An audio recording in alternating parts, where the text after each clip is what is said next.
My booze. Awesome. We are now live. We are finally broadcasting and we are here today. Welcome everyone who's joining us so far.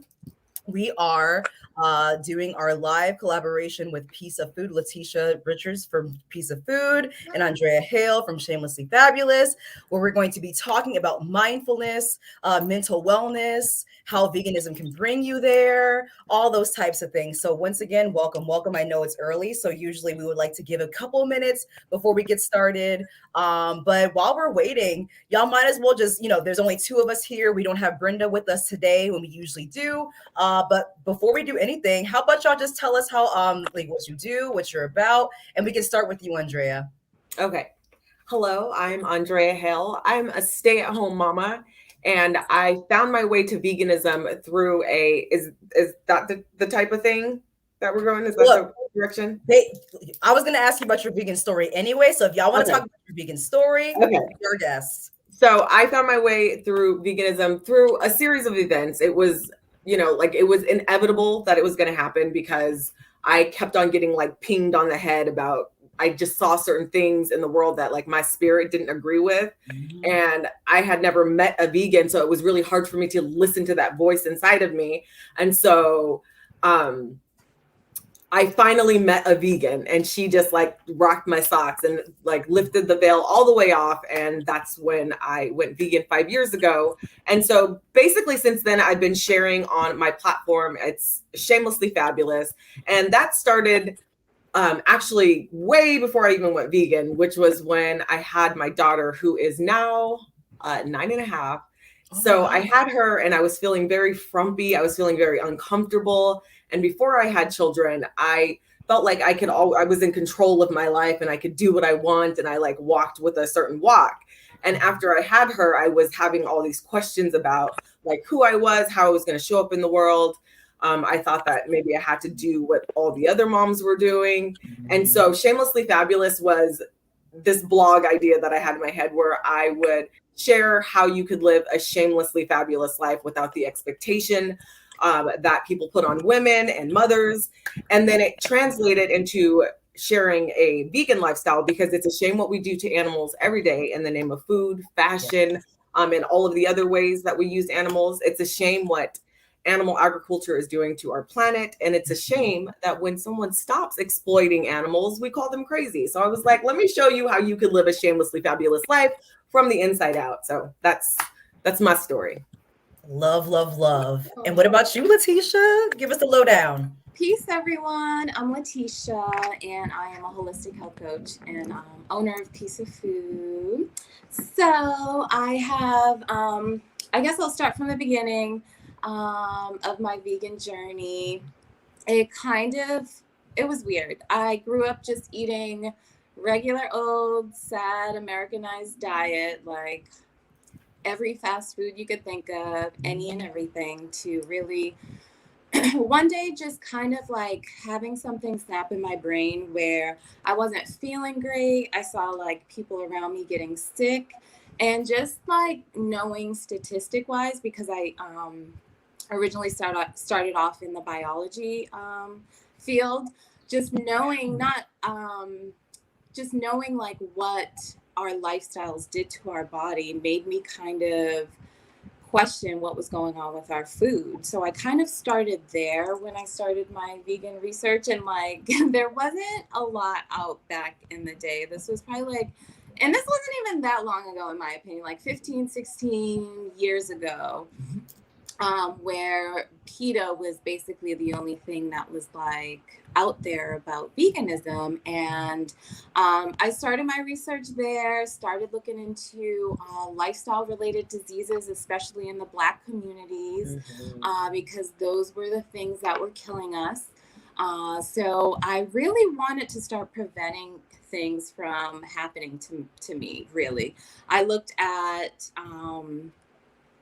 really like vegetarianism, what different meats did to my body, what different grains and veggies. So I kind of started with giving up one thing at a time and really looking into like different ways I could spread the word about it. And it kind of just happened on its own, where people started to see that I was changing my lifestyle, changing my diet, and people would ask me questions, because I feel like changing what I ate really was the catalyst of like everything. Like we've talked about this before, Jamila, like really having like a clearer mind and really starting to think of things more on a connected spiritual level and being more in touch with nature, which we're so disconnected. And even still, I feel like we're so disconnected. So I really started to open my mind to more things like, oh, why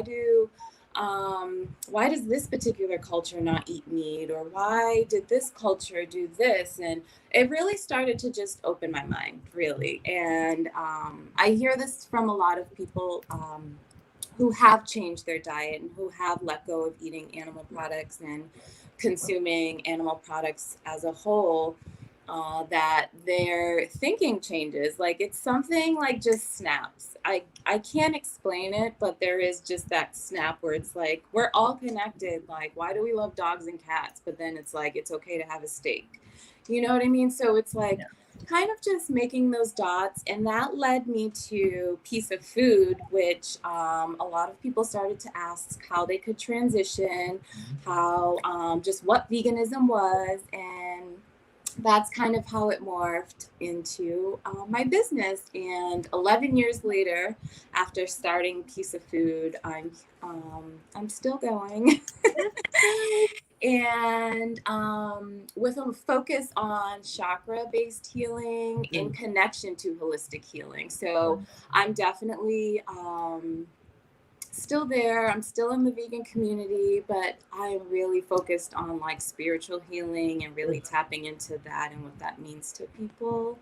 And yeah, that's kind of a synopsis. Awesome. Well, first of all, thank you both for sharing. Those are beautiful, beautiful stories. And before we get started, I'm just going to have to say, once again, welcome to everyone who's joining us and who's going to be joining us in the future. But before we go on, I have to stress enough, like veganism, it really can be a gateway into, you know, learning more about holistic health, mental wellness in general, overall wellness. And it a lot of people like to think of it as being like a woo-woo type situation. Like, you know, spirituality is not something that like it just happens to you. It's something that we are. It's something that we, you know, you don't even necessarily embody. You know, we don't need a 2+2 type formula or science to tell us that we all Right. have. You're either tapped in or you're not. Like exactly, because spirituality is, it just is. exactly. I love hearing that, like, just like myself, and I'm sure other people on the AVS team, y'all can attest, especially how veganism was literally the path to your, you know, discovering holistic health. So that's so awesome to hear that we have all that in common. Awesome. Cool. So let's move on to our first question, and that is, how would you describe mindfulness? And we can always start with Andrea and ending with Letitia. So Okay. Andrea, what would you say? So I would say that mindfulness is like practicing the pause. You know, I feel like we live in such a fast-paced life. It's like go, go, go, go. And we don't really stop to like take in and assess what's going on. It's like constantly moving on to the next. So it's like practicing the pause and then assessing what is, not what was, not what's gonna be, but what is. And that for me is like the simplest way to like put mindfulness. Most def. What would you say, Letitia?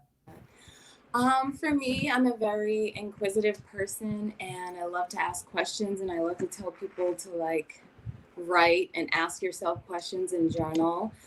And for me, I just look at the word and it's like, what is your mind full of? Like at that moment. And that could be, it's full of constant media, constant negativity, or it could be full of, you know, you practicing being in the present. And like Andrea was saying, being practicing that pause to really assess, like, which way should I go? I always think of like a crossroads. We all have that choice in every situation. So I just look at it as really asking yourself questions, really tapping into your intuition to find like those answers that you need at that particular moment, whatever is going on. definitely being that that seeker where you're tuning into yourself. Like, Mm-hmm. I feel like right now, and it's very challenging in these times to like tune out, like tune everything out that's going on around you, or just like you're kind of ignoring your own needs. So you're just like looking for all of these distractions. So I just think of mindfulness as like thinking of what is your mind full of at that moment, really paying attention to like what you're filling it with, because it's like, just look at the word itself, you know. So. Mm-hmm. First of all, I'm gonna have to say I love both responses, but it's true. Mindfulness, like mindful, like it's trying to tell you right there in the word. I mean, yeah, Right. what is your mind full of at the moment? So Yes. that's definitely a great explanation, both of y'all. But by the way, for everyone who's listening, be sure to leave your comments right here in the comment section. We will be happy to have bring anyone up that any questions you may have. We would love to answer them to the best of our ability. So please do Absolutely. not be shy. Okay, great. So moving on to our next question. How does one practice mindfulness or work towards mental wellness? Andrea? Yes.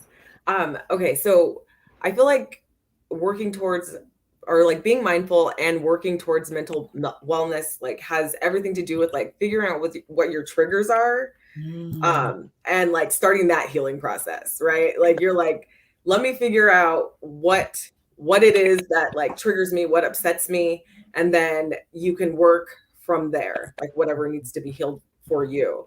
And for me, like having a toolbox is everything. So meditation for me has been like the biggest game changer. And I literally just started consistently meditating a year ago, I think, or so. And it's been the biggest game changer. Like I have never met something besides going vegan. Going vegan like opened my heart and my mind and my consciousness like on this level. Like I had a spiritual awakening when I went vegan. But something about meditation just like it was just like, okay, this is what you needed. You needed to be still, because I move, I go. And so for me to like sit still with my thoughts, so meditation. And that's something that people are like, well, how do I do it? Because we feel so uncomfortable with ourselves, right? It's like uncomfortable to sit still in the quiet and with yourself, because there's so much noise all the time. But it's so important to get in touch. And I think we think that it has to look a certain way, but however meditation looks for you, that's what it looks like for you. And one thing that I discovered, I shared this video a couple of weeks ago. I discovered that singing is meditative. Oh yeah. And the reason, I'm going to go off on a tangent really quick, but the reason I discovered this is because so almost 3 years ago, at 7 months pregnant, I gave birth to a stillborn baby. And through that super traumatic situation, I like the only thing that made me feel better was singing so loudly in my kitchen. And at that point, I hadn't started meditating, so I didn't know what was going on. I didn't know why that made me feel better. And I mean singing, like breath singing. I mean like really getting into it. And I set up this playlist a couple weeks ago, and I was singing in my kitchen, and I was like, and I got like tears in my eyes. I was like, oh my gosh, I was meditating. I did not realize that I was meditating through that. And so basically, you can't be present in, like, you can't not be present in your body if you are singing breathily, if you are really like getting your full body involved in it. Like there's nothing that can be going on in your head at that time. You are present in your body if you are singing like that. And so if meditation doesn't look like sitting still for you, like try singing. Sometimes you can do a walking meditation. It doesn't have to, there's no one size fits all. I feel like as long as you're like clearing your mind, and even if it's just for 2 minutes a day until you work yourself up to, 10 minutes a day or 20 minutes a day, that's better than nothing. So meditation, journaling, movement again. You think you have to like go work out at the gym for 2 hours. You don't have to do that. Right. Take a walk. Right. Dance, like just move in the way that the music moves you. These are all very important tools in practicing mindfulness and being present in your body. That's what mindfulness is, being present in your body. What can you do that's going to bring you closer to yourself? And those are the things that are helpful for me. I'm sorry, I got all passionate. Oh, thank you for that. No, Thank you that's so good. much for sharing. And what would you say, Letitia? So I would definitely second the meditation. Meditation is something that I love as well. And like you said, it doesn't have to just look like you're sitting there and cross-legged and listening to chants, like, even though that's wonderful. You could do walking meditations. You could do it for 2 minutes in your car before you go into work, or you can do it at home before you're going to sleep. So it's definitely like something that everyone can try. Children, you can do it as a family or with your friends, just chilling, like, and just the power of singing. Like you said, I have to like back you up on that too, because singing is vibration. It is like singing or sound is the original thing, like that brought things into creation, basically. So it's like that chanting, that singing. That's why, like, even now I still listen to gospel songs. I know this is a tangent, but Yes. I don't go to church and I'm not a Christian, but I still listen to some different gospel songs. You literally can feel it. You know what I mean? No matter what type of music,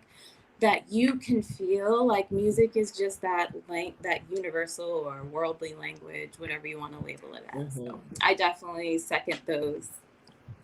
Some other things that you can do to practice better mental health and in relation to mindfulness is really like set your intentions with, like, you can set your intention for the day with like simple things, or even like why you showed up to this live today. Like, what was your real intention? Like, did you really want to learn something to help you? Like, maybe you can take one of these practices that we're referring to you and do it right after. So be really intentional, because I notice when I'm just like randomly like doing stuff and all over the place, it's like you're not really putting your heart into it or your soul into it and really thinking about, like, what do I want to come from this, like.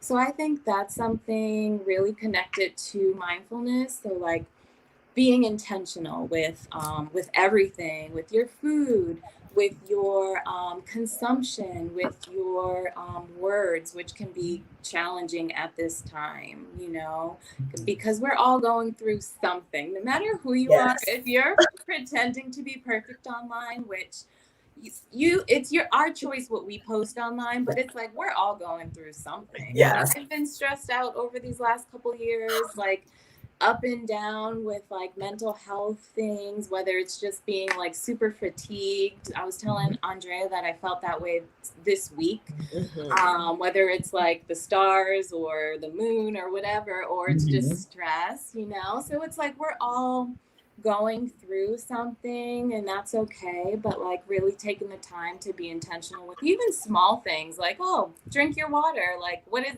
drinking your water, you know? Just be mindful of that, or intentional with drinking however many glasses of water today. So keeping it simple can help with mindfulness too. Like, we just try to do too much sometimes, and it's kind of like we do need to give ourselves some more compassion to, like, take that nap, to binge watch your Netflix. I'm not saying do it every day, but like take the time to just chill and just be, because that's what being mindful is. Also, just being, like, chilling. You don't have to worry about tomorrow or yesterday. So for those sure. are a couple. And then journaling. I'm obsessed with journaling. So that's a great way to, like, just pour whatever you have going on in here that you just need out. Like, just pour it into the paper, and it doesn't have to make sense, you know. It doesn't have to make sense to anyone else. It could just be words. It could be random sentences, and your tears are coming out. Like, just let it out, like, release, because we hold on to way too many things. Yes, definitely. Releasing is so important. So that's why I say dancing and moving, because like that's, you're gonna get that energy, you know, you're gonna get that cruft out. Yep. every day. Just like get Stagnant it out. energy. Exactly. Yeah, because energy cannot be created nor destroyed. So you got to let it out somehow. It's not going to just Exactly. evolve, you know what I mean, in your body somehow. Exactly. Exactly. Yeah. Um, So, sorry, I just had one more. no, please Yep. go right ahead, boo. Go right ahead. Sorry, I interrupted. I'm so sorry. Oh, no, you're not. We're flowing here. We're flowing. Okay, we're flowing. So just one more thing to like connect to veganism, just with the ahimsa and how that was kind of like one of the principles from veganism, and it's like doing no harm or doing the least amount of harm. And again, you just have to connect that back to being more compassionate with yourself, because we're never going to be perfect. Like we can try to like consume less and make sure everything is fair trade or organic, but we're never going to get there.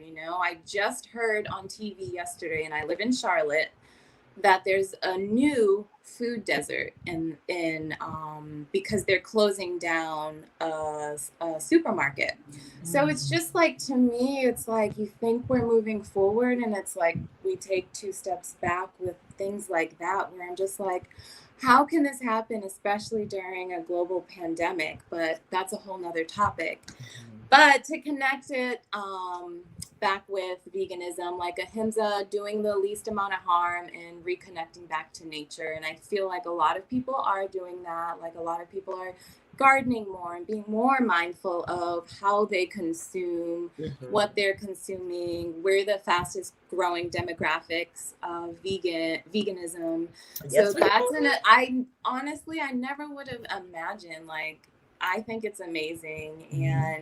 And just thinking back to living in harmony with nature, just really trying to get back to that. And I know it's not simple as just like, oh yeah, everything's perfect, everyone's growing a garden, but there's so much more. But just keeping in mind like what you can do like for yourself. And For sure.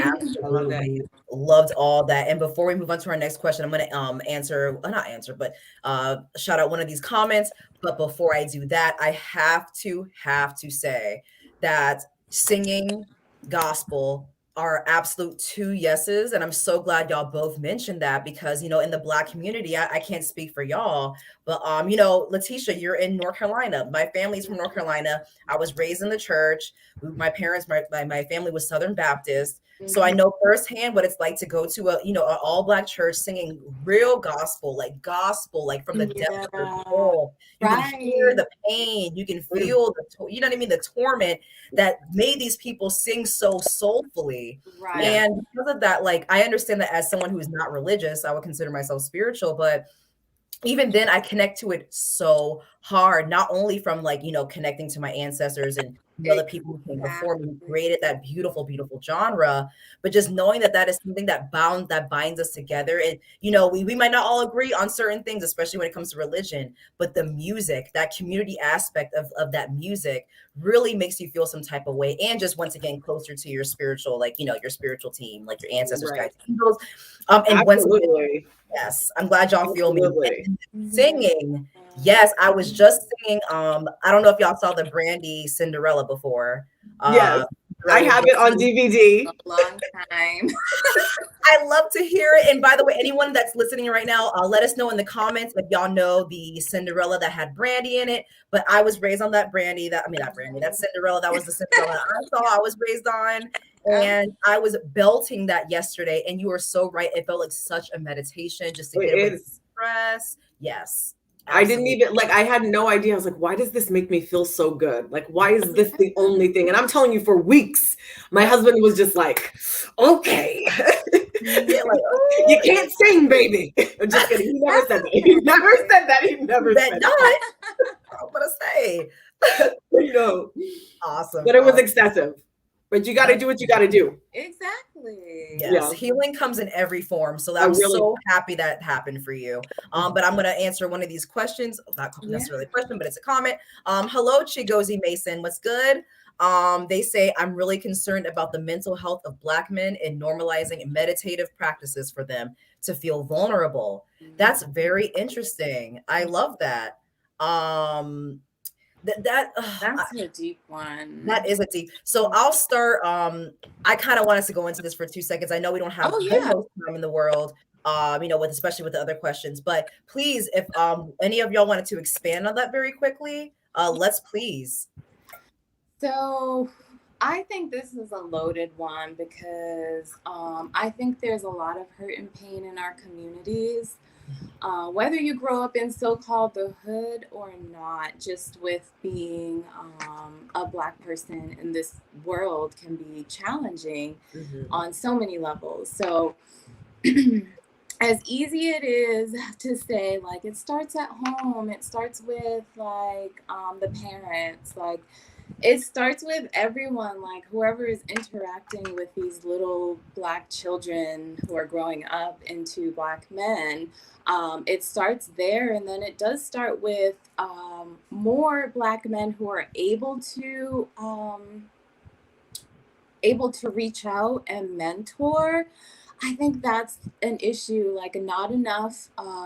There's not enough mentors in our community. There's not enough real leaders that, we had Obama for a while, and I feel like some of that has faded, even if you didn't agree with Obama. This isn't about politics. I'm just saying in general, like seeing a Black doctor, or seeing, like, when you go to get your taxes done, a Black woman doing your taxes, or a Black man as your teacher.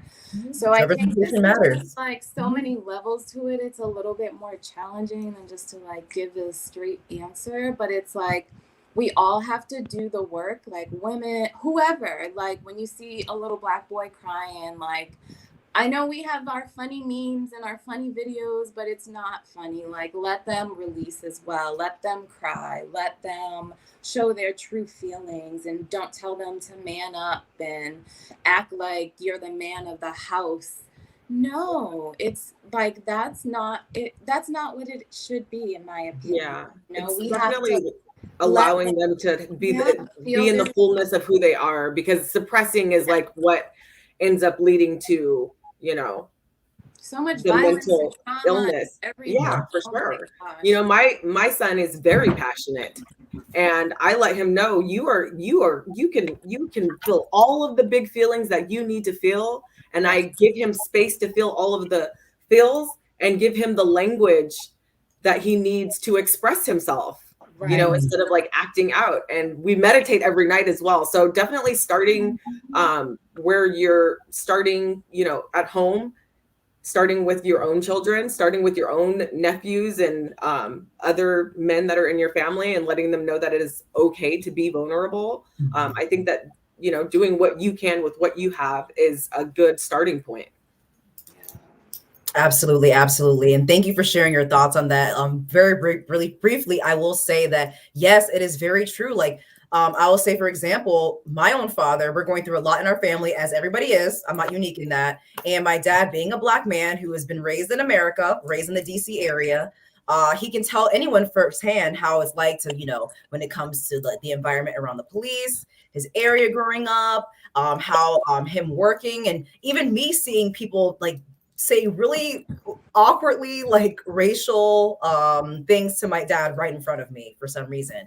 But I'm really digging like seeing all these initiatives. I've shared something recently that said it was like Black male therapy or something along those lines. And even though I'm so glad that does exist, just like what you were saying, Letitia, it's just not enough of them, because the world is still hammering and making young Black boys into men by the time they're 5. You can even hear sometimes in the demeanor, especially if they're experiencing poverty, that they're basically grown. They're basically already acting like they've seen it all. And they probably have. And that's the thing. We need so many more mental health resources in our communities, and it's like, where is it, Exactly. And that's why I'm so blessed for my dad. I'm just going to have to say this really quick. I'm blessed that my dad has been seeking therapy. He's been seeing a therapist. My dad is letting himself talk whenever he's upset. He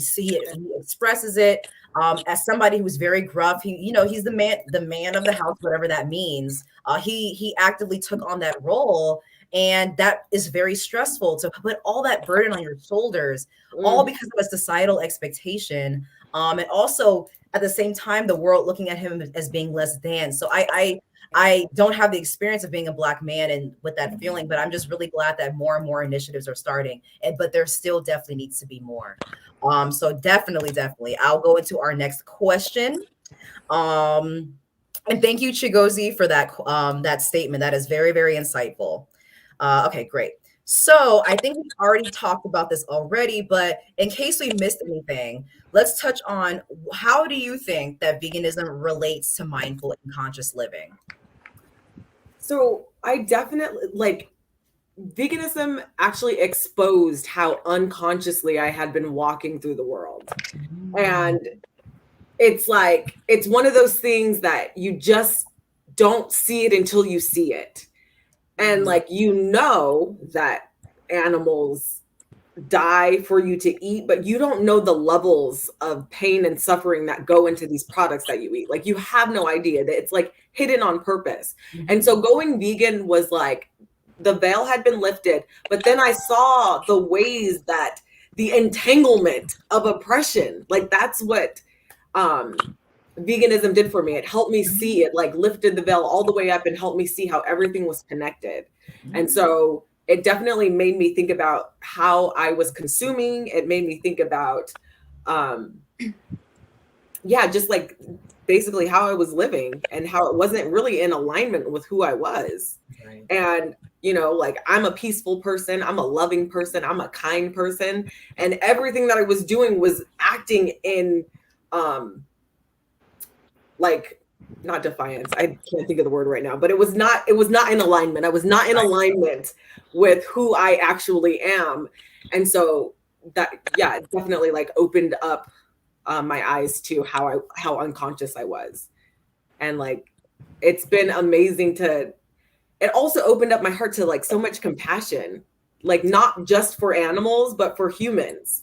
It just was like, you know what? Like, we are all connected. We're all one. And it really just made me kind of realize like what we're here to do, but then we got lost along the way. And Exactly. What would you say, Letitia? Could you repeat the question? Oh, no problem, Boo. No problem. So for everyone watching and for Letitia, how does veganism relate to mindful or conscious living? Oh, okay. Because I went off on some other tangent, didn't I? No. I just slipped my mind.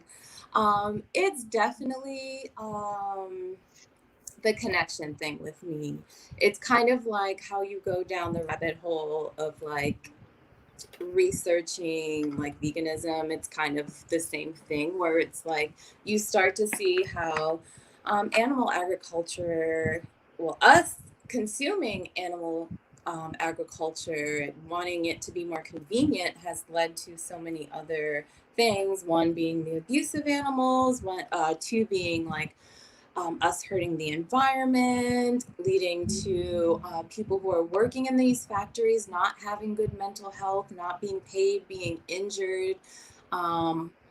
So many connections. And that is like the thing where it's like when you start to connect the dots, like you said, maybe you weren't at that consciousness at that moment of understanding, like when we were just like, you know, walking blindly when we were younger. Like, it's not our fault, you know, it's just that's what it was for us to then, once we open our eyes, to see both sides in a way. You know, I look at it in that way where it's like, I'm glad I experienced that side of it so I could know.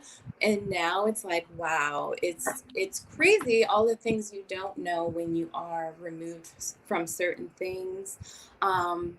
So I think that is like one of the biggest things with connecting to higher consciousness, because higher consciousness is all about connection and all about us being one, essentially, and not our human bodies being the end all be all. We're all these spiritual beings. So I think sometimes people have a hard time with hearing that, when you're like, oh, it's just a pig, oh, it's just a cow, what, like the circle of life. I feel like I hear that all the time.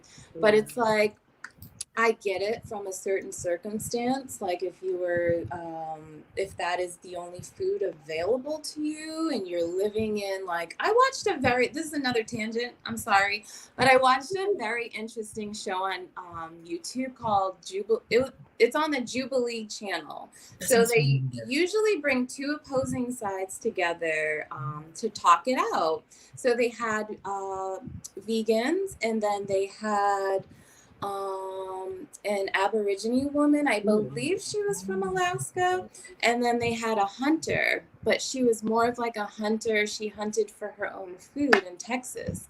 Anyway, my whole point was the Aborigine person was talking about living not living off the land, but living in harmony with the land, and just what that meant for her and her culture. So I thought that was just a very interesting viewpoint to look at as well, because sometimes, you know, we can, I guess we can, as vegans, sometimes we forget, at least me personally, that there are people that don't have the access that we do at all. Even people that are our neighbors, you know, you don't know their access to money, to groceries, to a car, to whatever, to get their food. But when you think of it in that way, when someone is just living in harmony off the land, you know, how some of our ancestors lived, it's like, I don't know, it's just an amazing thing to think of because we're so disconnected. So I think it's just about really making those connections and being compassionate towards yourself, towards others and other cultures too. So I don't know if that made sense, but I think it made sense, and I'll tell you why. Before we move on to our next question, because I feel you on that. Sorry. Oh no, trust me, we can ramble all we want on here, please. But yeah, I feel you on that, because sometimes I feel like, just like what you said, as vegans, we forget that there are indigenous people in the world who, you know, they have their own family farms, you know, and like, you know, say you live in Guatemala, like you're not, you know, you're not torturing animals in a way where it's mass produced, even though I can guarantee you an animal would prefer to live. You know, I'm sure they wouldn't want to die for your food, your sustenance. But realistically, you're so right about that. You don't know people's ability, you don't know their financial status, you don't know what they've been through, you don't know any of that. So for us to like assume or you know, not bully, but try to like get people to go vegan without understanding those types of things does us a disservice, because we're doing it for an agenda and an ego thing, not for the fact that we think that it'll be better for the environment, for the animals, blah blah. Where, you know, so, you know, I think that makes sense in that way for me. So that's just for me. I feel like, on that note, I'm always coming from a place of talking to people that actually can go vegan. Oh yeah. Or, you know what I mean? Like I'm never coming from a place of like, go vegan, like everyone needs to go vegan. I'm like, if you can, you should. Like, that's it. Like, no, like nothing, like as far as practicable, that word, and possible for you in your circumstance, like do the best that you can. Right. That's it. I'm never talking to the people that can't for whatever reason. You know what I mean? And like, I know that it can come off that way, but like, I'm always like speaking to the people that can go vegan. You absolutely should. You absolutely should do the best that you can. And I know that it can be, you know, like it can seem like, you know, we're speaking to people that don't have the means to do it, but it's like, no, like for me, it's like, if you can, you should. And if you can't, then you can't. Yeah. You don't have to feel any way about it. What can you do? And you know what? That's also being mindful, because you're being aware, you're being conscious, you're being all those types of things, all those types of buzzwords. Being aware that like that is not necessarily your thing, as if someone else can't, but you're being aware, like, look, I'm not going to speak to you from this place unless I know you can, or, you know, you possibly have the, you know, the possibility to do so later on in life. You're being mindful of the fact that like you're not talking to somebody to a brick wall. You know, you're talking to somebody that's possibly receptive, someone that can possibly make changes down the line. So that's a great way to put it. Okay, cool. Well, how about we move on to our next question? We only have a few questions left because we basically answered a lot of it with our rants. Okay, good. Our So ramblings. I'm not even mad. That is wonderful, wonderful. So once again, everyone, thank you for joining us. Please leave your comments or questions below so we can answer them before we close out very shortly. Okay, cool. So next question. Do you think this lifestyle meaning veganism, mindful living, conscious living, could help marginalized folks work through the past and that's hilarious, past and current trauma they face?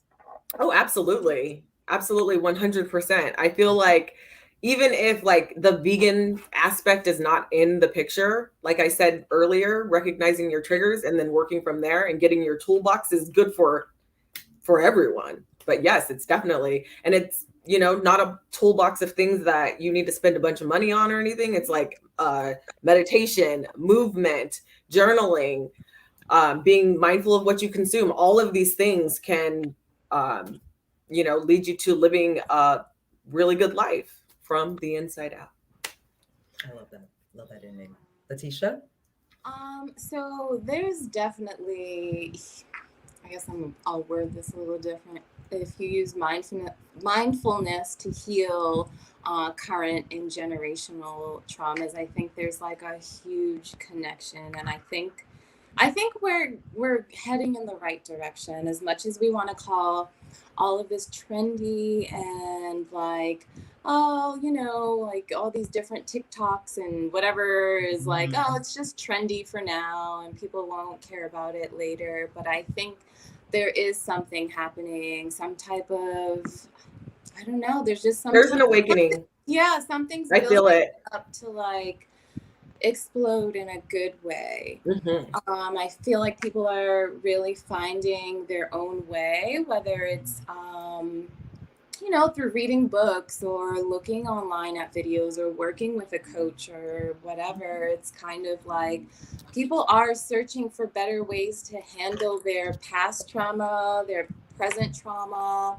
and really connecting it back. Like I'm seeing so many things with dealing with like healing your inner child, which is something I love to work on too, like really connecting back to your history and your bloodline, and really thinking about what that means, you know, what that really means for you. Like, what was your mom going through when she was pregnant with you, and all the way back to your grandma. If you do know these things, they can help you heal.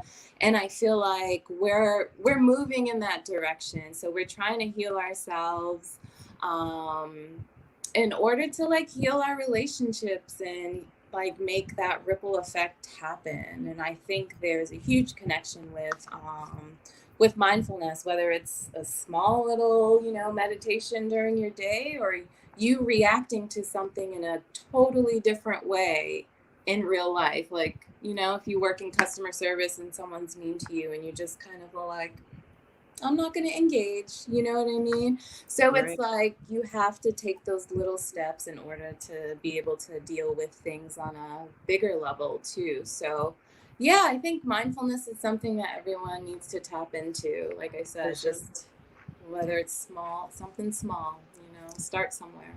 Yeah. And when you heal yourself, you heal the world around you. So every step you take for yourself, you're taking a step for everyone else, because we are one, y'all. Yeah.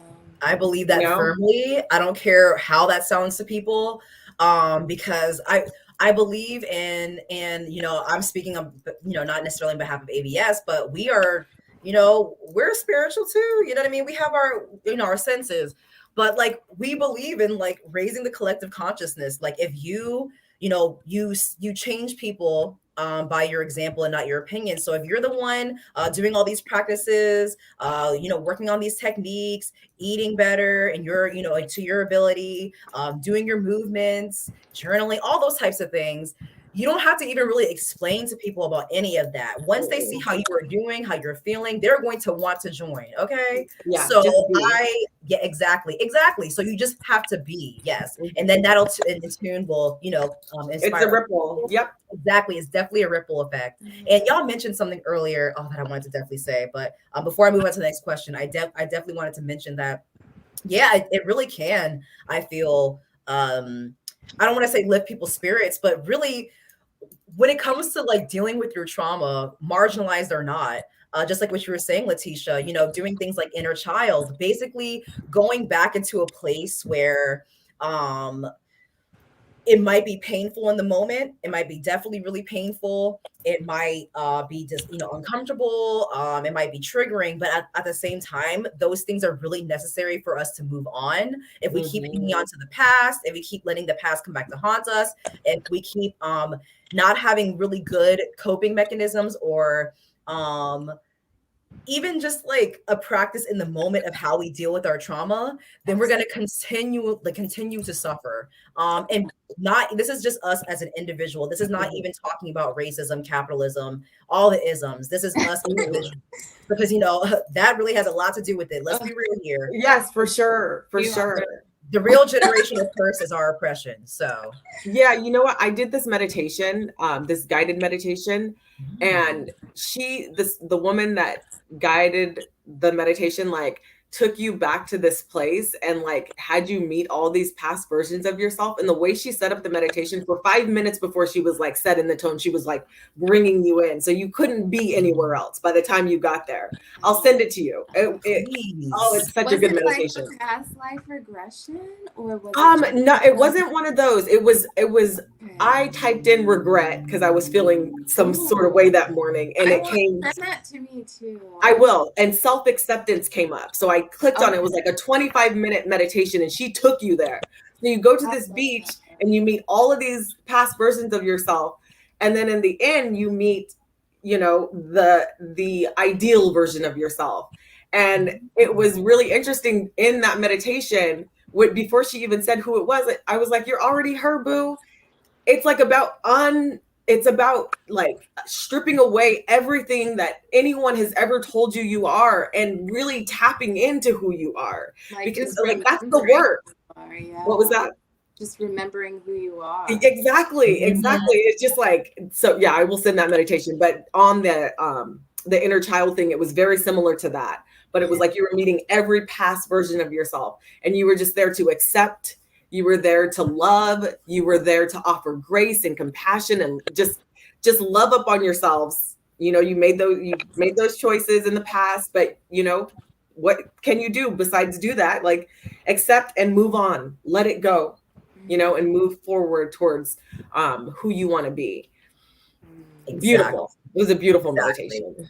I love that so much, because that also reminds me of embodying, like actually practicing, like putting a praxis to these techniques. Because a lot of the time people just watch these meditation videos, they see their favorite spiritual influencer, they watch like something online where like they think that like not only do they achieve perfection within that state, but also that like I kind of missed my point a little bit, but basically saying that instead of just looking at those things and looking at a meme and being like, oh, that's so true, I totally resonate with that, practice it, embody it. And that's the hard part. I know that is the hardest. That's the part of like applying it. That's the word. That is the biggest. Well, and that's why these are called practices, meditation practice, mindfulness practice, because you have to constantly, you have years of conditioning that you have to undo. Years.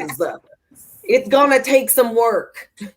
That is so true. And that's fair, And not even for just you to work for you, that's for your family. Because we doing this, especially as Black folk, we doing this not only for ourselves, but for our family, for the people coming before us, for the people coming after us. We're making sure that we're taking everybody with us on this path to holistic healing. It's not just about food, y'all. We got to take care of that mind and the spirit as well.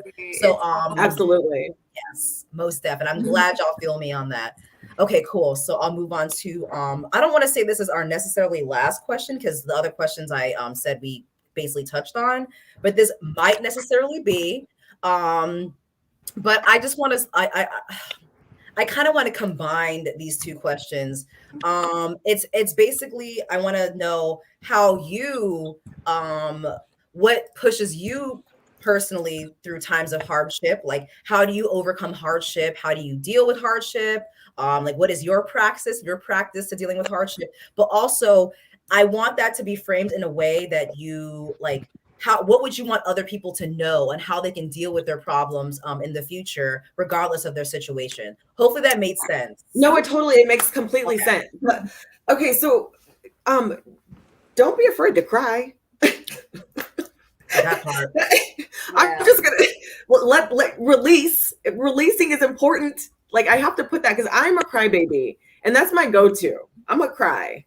I am gonna cry whenever something's. I'm gonna cry. But know that, like, don't shit on yourself when something is, when you're going through a challenging time. Don't shit on yourself. It's the worst thing that you can do. Don't, I should do this, I should do that. Leave those somewhere else. You're doing the best that you can. And that is what I tell myself when I'm going through a challenging time. You are doing the best that you can, because that's all you can do in those moments. That's all you can do. And back to the toolbox. Make sure that you're implementing those practices into your life. For me, like, those are it. Like, I know, we're going into these fall months right now, and I feel deeply in these months, not only because just, like, since I was, I don't know, 12 or 11, I can remember feeling pain in these months. There was just a lot of pain. It was like, I don't know. I don't necessarily know if it was like the way that I grew up. I did have a very challenging upbringing, but like, ever since I can remember, I have had a challenging time through these months. And then layer on top of that, a lot of tragic things have happened during these months. So I know that during this time, it's like, it's time to level up. Mm-hmm. What are we eating? Are we starting our day with a smoothie because you know that you're going to get nutrients in your body? Are you starting your day with something that's going to give you life? Are you starting your day with a meditation? Yes, we're going to start our day with a meditation. We are not going to, I pick up my phone for a meditate. Like, I have my meditation app. I like to time myself. Right. But we're not scrolling. That's not what we're doing. It's not we're going to be mindful of what we could consume. What are we going to do next? We're going to move our bodies. We are going to pour into ourselves so much love and so much compassion. And we do that by what we're eating, what we're consuming altogether, media, food, and then get that meditation in there, get that movement in there, and set your intention for the day. Like, that's my bada bing, bada boom. There's journaling in there too.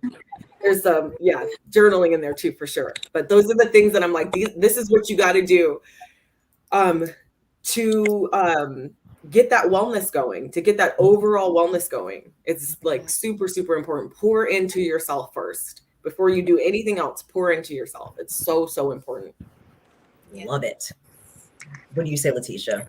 So for myself, during challenging times, I can definitely relate to seasonal depression.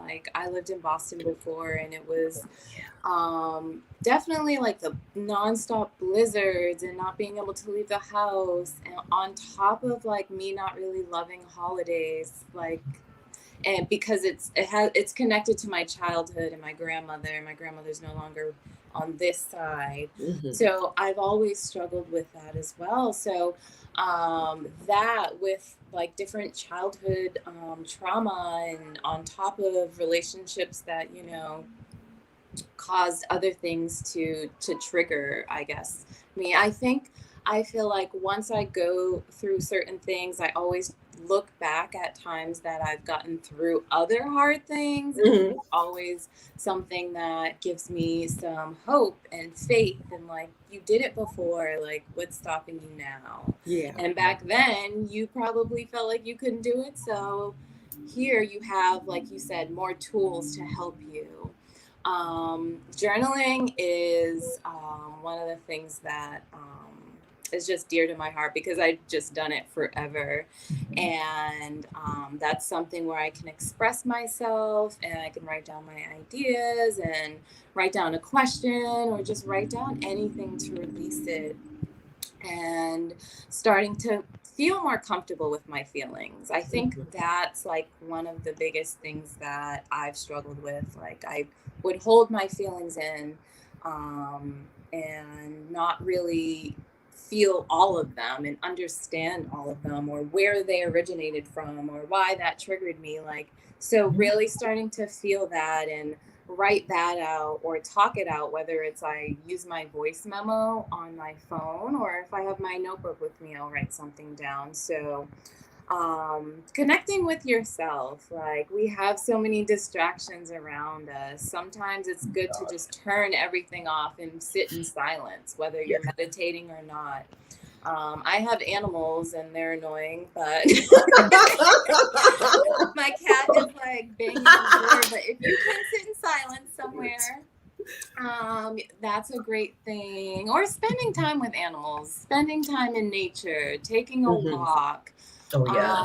I feel like a lot more women, or people, just people in general, are connecting back to just buying plants to have within your home. You know, you don't have to have the biggest green thumb or whatever, but connecting to nature in some sense is like a very healing thing. Fasting from something, whether that's food or fasting from, I'm fasting from buying clothes. Like, I literally don't clothes. Me too. Really? Oh No, my God. since August, I've been like, okay, no more. That's so funny, but that's just something that I'm like, why am I always on these websites? Why am I saving this dress? I don't need it. And like, not to say I won't shop or anything, but for now, like, some things are essential. Yeah. And like you said, being mindful of consuming. And I wrote down here earlier on my notes, I'm saying like, what's consuming you? Because I feel like media consumes us. All of what's going on in the last 2 years has consumed us. Outside stress just really consumes us, whether it's that, you know what I mean? So it's like, be mindful of what you're consuming and what's consuming you. So those are a few things that I do. And when, like, on the subject of the whole inner child and healing that, doing things from like, that you remember and nostalgic from your past, like, or doing like, you know, innocent things. Like, me and my girlfriend were tie-dyeing the other night, or like, I bought a hula hoop like a few months ago. Like, little simple things to just have fun too. Just don't forget to like play. Because that's another part of it all too, where you can connect with higher consciousness with just being playful in some ways.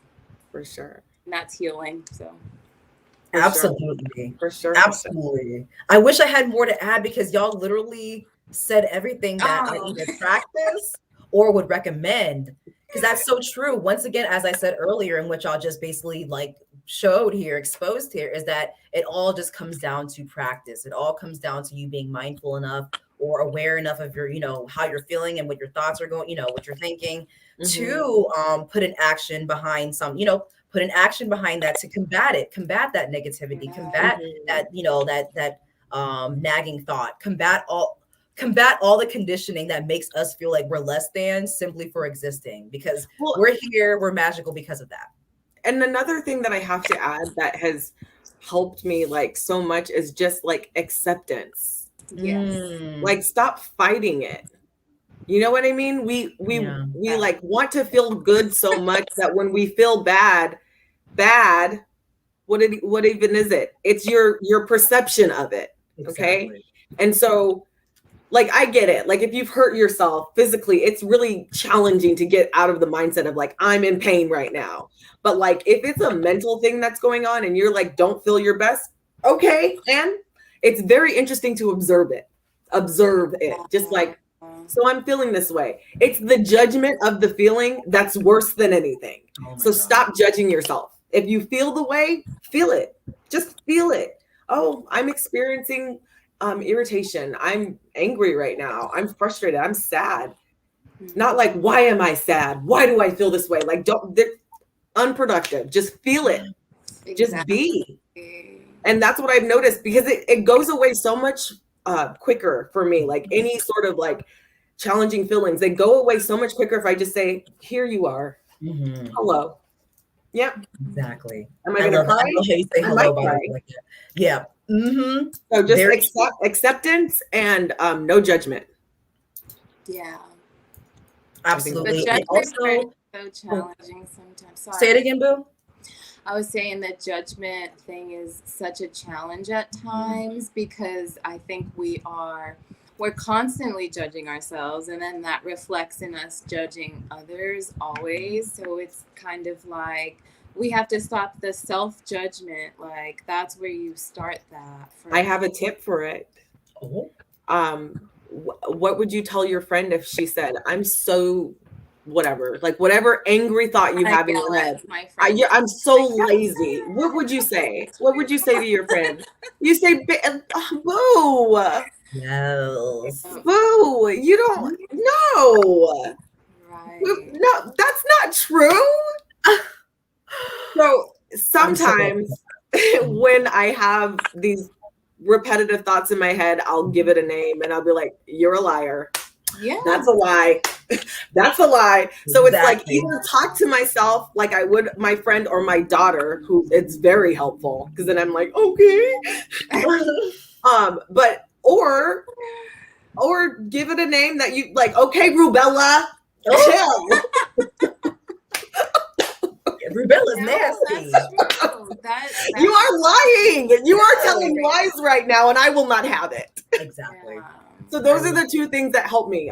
And they seem like it might seem a little bit silly, but No, try it. Not at all. Try it and see if it helps. Because I think that's something that a lot of people deal with, like that negative self-talk. Oh, like, yeah. You can't do it, or like just give up now, or whatever. So it's like, yeah. I feel like from the time that we're so young, we're conditioned to believe that we're not good enough. And you just need this one thing. You just need to buy this one thing. You just need to look this one way. You just got to do that. We're constantly sold that we're not good enough. Yeah. And so it's not surprising that we all end up with this inner voice in our head. You know what I mean? That's talking all this shit. I mean, exactly. Oh, you're good, Boo. And you're right about that. You're so right about that. Before my closing statement is going to have to be like, we cannot demonize feelings, because if you're going to demonize being sad, then you might as well demonize being happy. Right. Exactly. They're both emotions. And exactly. On top of that, especially as like when we were little Black girls, I know my mom told me when I was very young that I had to work twice as hard to be seen and heard in the world today.